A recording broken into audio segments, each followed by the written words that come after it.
Varicose veins కి సరైన చికిత్స కోసం సంప్రదించండి ఎవిస్ హాస్పిటల్. నమస్తే విజయ పెద్దన గారు. నమస్తే ఉషా. డిమాండ్ ప్రీవియస్ ఎపిసోడ్లో మీరు ఒక వర్డ్ యూస్ చేశారు. ఎంత భార్యాభర్తలైనా సరే చెప్పే పద్ధతి ఒకటి ఉంటుంది. నాకు ఇది ఇష్టం కదా, ఇదే తీసుకురా. ఈ డిమాండ్ టోన్ ఎప్పుడైతే ఉంటుందో అవతల వాళ్ళకి ఇబ్బందిగా ఉంటుందని. బట్ చాలామందికి అది అలవాటు. అంటే గంభీరంగా మాట్లాడడం, డిమాండ్ చేసి మాట్లాడడం అలా మారుతూ ఉంటుంది.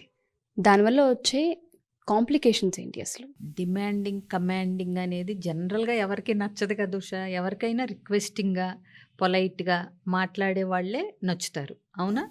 సో ఎస్పెషలీ వైఫ్ అండ్ హస్బెండ్లో ఈ డిమాండింగ్ కమాండింగ్ నేచర్లు ఎక్కువ మటుకు ఒకళ్ళలో ఉంటే గనక వాళ్ళ రిలేషన్షిప్ ఏదో బాస్ అండ్ ఎంప్లాయీ టైప్లో ఉంటుంది తప్పితే వైఫ్ అండ్ హస్బెండ్ టైప్లో ఉండదు. అంటే ఒకళ్ళు ఆర్డర్లు వేసేవాళ్ళు, రెండో వాళ్ళు ఆర్డర్స్ని ఫాలో అయ్యే వాళ్ళ కిందే కనిపిస్తూ ఉంటుంది అప్పుడు.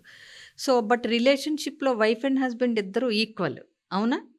సో డిమాండింగ్గా మాట్లాడుతున్నాను, చాలామంది అనుకుంటారు నేను చాలా అంటే పవర్ఫుల్ భర్తని, లేకపోతే నేను కమాండ్ చేసిన డిమాండ్ చేసిన మా ఆవిడ ఫాలో అయిపోవాలి అనే ఎక్స్పెక్టేషన్ ఒకటి ఉంటుంది. లేదంటే నేను అథారిటేటివ్, నేను సంపాదిస్తున్నాను కాబట్టి నేను చెప్పిందే ఇక్కడ జరగాలి అనే ఒక పిచ్చి ఫీలింగ్స్ ఉంటాయి కొంతమందికి. బట్ దానివల్ల నువ్వు ఒక మనిషిని వాళ్ళ మనసుని గెలుచుకోలేకపోతున్నావు అనేది వాళ్ళకి తెలవదు. అర్థమైందా? సో ఇప్పుడు బాసు ఎంప్లాయీ లాగా వైఫ్ అండ్ హస్బెండ్ అంటే ఇద్దరిలో ఎవరైనా డామినేటింగ్గా ఉండొచ్చు. కొన్నిసార్లు వైఫ్ కూడా అలాగే ఉంటారు కొంతమంది. సో వాళ్ళు గీచిన గీటు దాటకూడదు, ఏం చెప్తే అదే చేయాలి. లేదంటే ఇక్కడ బ్రహ్మాండాలు బద్దలైపోయి అరుచుకోవటాలు ఇవి భరించలేక పక్కింటాళ్ళు వింటారనే భయాల చేత కామ్గా ఉండే వైఫ్ అండ్ హస్బెండ్లు కూడా ఉంటారు, ఎందుకు వచ్చిందని చెప్పి. చాలామంది వాళ్ళ పాయింట్ కరెక్ట్ అయినా సరే ఎందుకు దాన్ని గట్టిగా మాట్లాడి వీళ్ళకి అవతల వ్యక్తికి ప్రూవ్ చెయ్యాలి అనుకోరు అంటే అవతల వ్యక్తి వినిపించుకునే పరిస్థితిలో ఉండరు. వాళ్ళదే కరెక్ట్ అని మూర్ఖంగా వాదిస్తూ ఉంటారు. దానిలో గొంతులు పెరిగిపోతూ ఉంటాయి. అప్పుడు ఇదంతా పక్కింటి వాళ్ళకి ఎంటర్టైన్మెంట్. ఇద్దరిలో ఒకళ్ళకి జ్ఞానం ఉన్నాళ్ళు ఏంటంటే సర్లే ఈ మూర్ఖురాలో ఇప్పుడు ఎలాగూ చెప్పినా వినే పరిస్థితి లేదు, ఈ పక్కింటి వాళ్ళకి ఎంటర్టైన్మెంట్ వినోదం సినిమా ఫ్రీగా అవసరమా అని చెప్పి తెలివిగా మెచ్యూరిటీగా కామ్గా ఉంటుంటారు కొంతమంది విజ్ఞులు. సో కాబట్టి ఏంటంటే ఏదో కమాండ్ చేస్తున్నాను, ఆర్డర్ చేస్తున్నాను, నేను చెప్పినట్టు వింటారు పడుంటారు అని అనుకోవటం ఎస్పెషలీ ఈ కాలానికి వెనకటంటే కొద్ది కాలం నడిచింది. ఇప్పుడు అసలు ఎవరో డిమాండ్ కమాండ్ చేయకపోతేనే కలిసి ఉండలేదు. ఇంకా నువ్వు ఈ రెండింటిని ఇలాగే కమ్యూనికేట్ చేస్తాను, అవతల వ్యక్తులు వినాల్సిందే, నాదే పెత్తనం మహత్తరం ఇవన్నీ అనుకుంటే అసలు ఇప్పుడు రిలేషన్షిప్లు ఉండే అవకాశం కాదు కదా, లేవు. అసలు ఇప్పుడు మగవాళ్ళు అలా అనుకుంటున్నారని కూడా నేను అనుకోవట్లేదులే ఎంతో కొంత. బట్ ఎవరికైనా సరే వైఫ్కైనా హస్బెండ్కైనా ఇలా ఒక స్టేట్మెంట్ పాస్ చేసి ఒక ఆర్డర్ ఇచ్చినట్టుగా మాట్లాడటం అనేది it is not about the other person. మీకే అవమానం, మీలోనే ఉన్న తేడా. అది కాదు కమ్యూనికేట్ చేసే పద్ధతి. అందంగా చెప్పొచ్చు, మెల్లగా చెప్పొచ్చు, ఆహ్లాదంగా చెప్పొచ్చు, అవతల వ్యక్తికి నచ్చేలాగా మాట్లాడొచ్చు అనేది తెలుసుకుంటే అది మనకే అందం. ఇప్పుడు నేను డిమాండింగ్గా కమాండింగ్గా మాట్లాడుతున్నాను, అది నువ్వేమనుకుంటున్నావు అనేది పక్కన పెడితే నన్ను చూసిన వాళ్ళకి నేను తేడా అని తెలుస్తూ ఉంటుంది కదా క్లియర్గా, అవునా? సో ఇలా నలుగురు ఉన్నప్పుడు కూడా ఇదే పందాలో నువ్వు ఆర్డర్లు వేసి ఇవన్నీ చేస్తుంటే ఏంటి ఈయన అని అనుకుంటారు కదా, ఈయనో ఈవిడో అని, అవునా? చాలామంది ఇదే తప్పు అలవాటు ప్రకారం చూసి నలుగురిలో ఉన్నప్పుడు కూడా ఆ విచక్షణ అనేది మర్చిపోతూ ఉంటారు. ఎందుకంటే వాళ్ళకి ఆ టైప్లోనే అలవాటు అయిపోద్ది మాట్లాడటం భార్యతోనో భర్తతోనో, అవునా?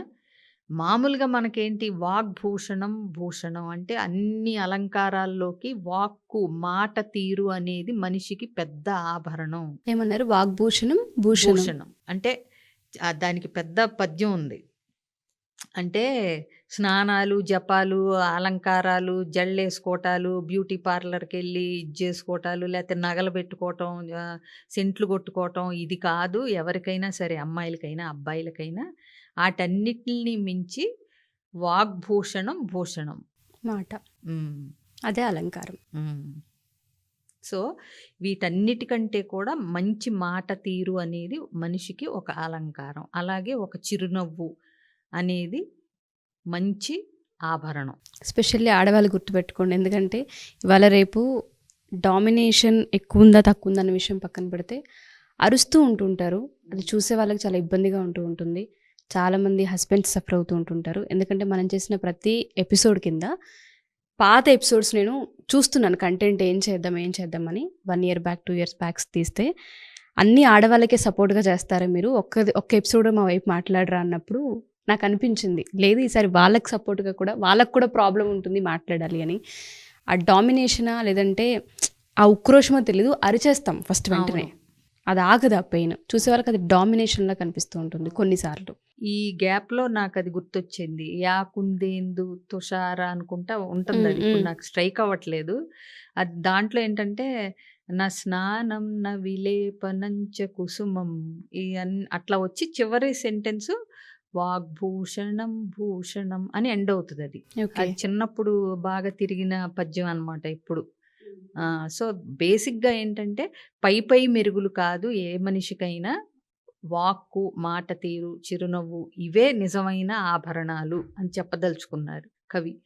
సో కాబట్టి ఏంటంటే నువ్వు ఎలా మాట్లాడుతున్నావు అన్న దాన్ని బట్టి నీ సంస్కారాన్ని ఎస్టిమేట్ చేస్తారు అవతల వ్యక్తులు. కాబట్టి నువ్వేదో పెత్తందారులాగా నేను చాలా డామినేటింగ్, నేను చాలా కమాండింగ్ అని దాని గురించి గొప్పగా ఫీల్ అవ్వాల్సిన పని లేదు.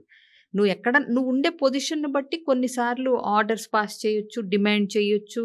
అది ఎక్కువ మట్టుకు ఏంటంటే ఆఫీస్ ఎన్వైర్న్మెంట్‌లో, బిజినెస్‌లో అది వర్కౌట్ అవుతది. కొన్నిసార్లు నువ్వు యాజ్ ఎ బాస్ అలా ఉండాలి.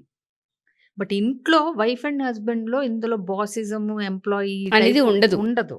ఇద్దరూ ఈక్వల్ అనేది గుర్తుపెట్టుకుని అదే ఎక్కువ మట్టుకు నువ్వు అబ్జర్వ్ చేస్తే ఉషా, ఎవరైతే కమాండింగ్ ఆర్డర్ ఈ టైప్‌లో మాట్లాడతారో అవతల వ్యక్తుల నుంచి అలాంటిది వస్తే వాళ్ళు అస్సలు తీసుకోలేరు. అవును. సో కాబట్టి మరి నువ్వు అలా ఫీల్ అవుతున్నప్పుడు అవతల వ్యక్తి కూడా అలాగే ఫీల్ అవుతారు కదా. నువ్వేం వాళ్ళ బాస్ కాదు కదా. వైఫ్ అయినా హస్బెండ్ అయినా మీ ఇద్దరు పార్ట్నర్స్. ఒకవేళ వైఫ్ కమాండింగ్గా ఉంటే ఆ హస్బెండ్ నుంచి కమాండ్స్ తీసుకోగలుగుతుందా? అదే వేలో భర్త మాట్లాడితే నువ్వు తీసుకోగలుగుతావా? ఇది భార్యకి ప్రశ్న. ఒక భర్తకి నువ్వు అన్ని ఇది చెయ్యి, అలా చెయ్యి, ఇది చెయ్యి, ఈ టైంకి మనం వెళ్ళాలి, ఇలా రావాలి అని నువ్వు ఆర్డర్లు వేస్తూ ఉంటే అదే భార్య తిరిగి వేస్తే భార్య ఇలా మీరు ఈ టైంకి రండి, మనం అక్కడికి వెళ్దాం, నేను ప్రోగ్రామ్ ఫిక్స్ చేశాను, మనం అలా వెళ్ళాలి, ఇలా చెయ్యాలి అని అంటే నువ్వు తీసుకోగలవా? ఏదైనా ఒక సంప్రదింపు, ఒక సంయమనం, ఒక సహకరించుకోవటం, చర్చించుకోవటం, సంప్రదించుకోవటం ఇవన్నీ ఉంటేనే రిలేషన్షిప్ బాగుంటుంది ఎవరికైనా సరే. ట్రూ. అంతే తప్పితే నేనేదో భర్తని లేకపోతే నేనేదో భార్యని, నా మాటే భర్త వినాలి, నా మాటే భార్య వినాలి ఇవన్నీ అనుకోవటం కాదు. ఏది మంచి మాటో, ఏది మీ ఇద్దరికి బెటర్గా చేస్తుందో ఆ మాటలు మాట్లాడుకోవాలి, ఆ నిర్ణయాలు తీసుకోవాలి, అలా కలిసి ఉండాలి. అంతే తప్పితే నేను చెప్పిందే వేదం, నేను పట్టిన కుందేటికి 3 కాళ్ళు, నేను చెప్పాను కాబట్టి ఇలాగే చెయ్యాలి అంటే అక్కడ అది వాళ్ళిద్దరి మధ్య రిలేషన్షిప్పే కాదు, ఆ మొత్తం ఫ్యామిలీ కూడా డిస్ఫంక్షనల్ ఫ్యామిలీస్ కింద అయిపోతాయి. ఎందుకంటే ఇక్కడ ఈగోస్ ఉంటాయి. జనరల్గా ఆర్డర్ చేస్తున్నారు, కమాండ్ చేస్తున్నారు అంటే ఏంటి, సెల్ఫ్కే ఎక్కువ ఇంపార్టెన్స్. నేను చెప్పిందే వినాలి, నేను చెప్పినట్టే చెయ్యాలి అనే ఒక ఈగో, అహం ఉంటుంది అక్కడ. అలాంటప్పుడు వీళ్ళు అనుకుంటారు వాళ్ళు చెప్పేది మంచిది, చేసేది మంచికి అని. బట్ కొన్నిసార్లు బొక్కబోర్లా పడ్డారనుకోండి దాన్ని ఒప్పుకోరు. ఎందుకంటే వాళ్ళు చెప్పారు కాబట్టి అది చెయ్యాలి. అది ఆ కరెక్ట్ డెసిషన్ కాదు అని తెలిసినా కొన్నిసార్లు వాళ్ళు వెనక్కి రాలేరు, ఈగో అడ్డొచ్చి. అలాంటప్పుడు ఏమవుతుంది, రిజల్ట్స్ ఏమన్నా తేడాగా వస్తాయి. అవునా? సో దీన్ని బట్టి ఏంటంటే కుటుంబానికి ఏది మంచి అని చర్చించుకుని, ఆలోచించుకుని భార్యాభర్తలు ఇద్దరూ కలిపి చెయ్యాలి. తప్పితే చాలామంది ఫైనాన్షియల్ డీటెయిల్స్ అసలేం చెప్పరు వైఫ్కి. ఏం తెలియదు, ఇంకో పెద్ద సబ్జెక్ట్. ఇది నిజంగా ఇది ఇంకో వీడియో చేయొచ్చు. ఏం చెప్పరు. ఇలాంటి కేసులు నా దగ్గర ఎన్నో 2-3 ఉన్నాయి. ఏంటి, హఠాత్తుగా అన్ఫార్చునేట్లీ హస్బెండ్ చనిపోవటం, భార్యకి ఫైనాన్షియల్ స్టేటస్ మీద ఏ అవగాహన లేకపోవటం, వాళ్ళు బోల్డ్ అన్ని ఇబ్బందులు పట్టడం. తర్వాత వీళ్ళు ఏదన్నా ఒక మాట వరుసకి ఏదన్నా అడిగినా నీకేం తెలియదులే, నీకు చెప్పిన అర్థం కాదు, అన్నీ నేను చూసుకుంటున్నాను, నేను సూపర్, నేను చాలా బాగా మేనేజ్ చేస్తున్నాను ఫైనాన్షియల్స్, అసెట్స్ గురించి ఇప్పుడు నీకు చెప్పినా ఏం ఉపయోగం, ఇలా తీసి పడేస్తుంటారు. బట్ చెప్పాల్సిందే భార్యకు అసలు ఫస్ట్ ఎక్కడెక్కడ ఉన్నాయి, ఏమేమి ఉన్నాయి, ఎంతెంత ఉన్నాయి, అప్పులు ఎంత ఉన్నాయి, ఆస్తులు ఎంత ఉన్నాయి, ఇవి ఖచ్చితంగా భార్యకి చూచాయిగాన్నా తెలిసి తీరాలి. ఇన్ఫర్మేషన్ ఎక్కడుందనేదన్నా ఆవిడికి చెప్పాలి. ఓకే. సో ఇవన్నీ ఎందుకు చెప్పరంటే భార్యకి ఏమీ తెలియదు, మాకే తెలుసు అనుకుంటారు వీళ్ళు. True. బట్ అన్నీ అందరికి పుడతానే తెలవ్వు కదా, చెప్పుకోవాలి. నీ నేర్పించుకోవాలి. భార్య కాబట్టి నేర్పించుకోవాలి. కొంత అవగాహన, మినిమం అవగాహన కల్పించాలి ఆవిడకి. అది భర్తగా నీ రెస్పాన్సిబిలిటీ. అంతే తప్పితే ఏదో మొత్తం నా చేతిలోనే పెత్తనం, నేనే నడిపిస్తున్నాను, ఆవిడికి చెప్పకపోయినా పర్లేదు అనుకుంటే ఎప్పటి పరిస్థితులు ఎలా ఉంటాయో ఎవరికీ తెలవదు. సో కాబట్టి ఏదైనా ప్రేమగా, ఓర్పుగా ఉండి సాధించేది రిలేషన్షిప్లో. ఆర్డర్ చేస్తూ, కమాండ్ చేస్తూ, డిమాండ్ చేస్తూ సాధించాను అనుకోవటం తప్పు. నీకు పనులు ఇవి నీకు జరిగినట్టుగా కనిపించవచ్చు. బట్ నువ్వు ఒక భార్య మనసులో స్థానం కానీ, భర్త మనసులో గొప్ప విలువ కానీ సంపాదించుకోలేరు ఇట్లా డిమాండ్ చేసేవాళ్ళు అనేది గుర్తుపెట్టుకోవాలి. కోర్ ఆఫ్ ద హార్ట్ వాళ్ళకి వస్తున్నారంటే ఏదో బాస్ వస్తున్నట్టు ఉంటుంది తప్పితే భర్త భార్య వస్తున్నారన్న ఎఫెక్షన్, ఆ ఎమోషన్ కనిపించదు. సో నువ్వు బాసిజం చూపిస్తూ అన్యోన్యంగా ఉండాలి సంసారం అనుకుంటే కుదరదు. దానికి వేరే రూట్లో రావాల్సిందే. Yes. ప్రేమగా మాట్లాడాలి, అనునయంగా చెప్పాలి, తప్పులు చేసిన సరిదిద్దుకోవాలి, అన్నీ ప్రేమగా ఓర్పుగా చేసుకోవాలి తప్పితే డిమాండ్ చేసి, కమాండ్ చేసి, ప్రేమ ఎక్స్పెక్ట్ చేసి అది మళ్ళీ ఇంకోటి. మామిడి చెట్టు నుంచి బత్తాకాయలు ఎక్స్పెక్ట్ చేసినట్టు అంతే కదా. నువ్వు ఏ రోజు ప్రేమ చూపించవు, ప్రేమగా మాట్లాడటవు, మెల్లగా మాట్లాడవు, సర్ది చెప్పవు, నచ్చ చెప్పవు, కానీ అవతల వ్యక్తి మాత్రం నిన్ను అన్నీ ఇష్టపడాలి, చేయాలి. అన్నీ చేయాలి. ఇంకా పైగా మనసులో మంచి భర్త అని గుర్తించాలి అంటే ఎక్కడి నుంచి వస్తుంది? Yes. రాదు. మనం ఏది నాటితే ఆ పండే వస్తుంది. True. మనం ఏ విత్తనం పెడితే ఆ చెట్టే వస్తుంది. విత్తనమే వస్తుంది. కాబట్టి కాకరకాయ విత్తనాలు పెట్టి సొరకాయ కాయాలి అంటే కాయదు.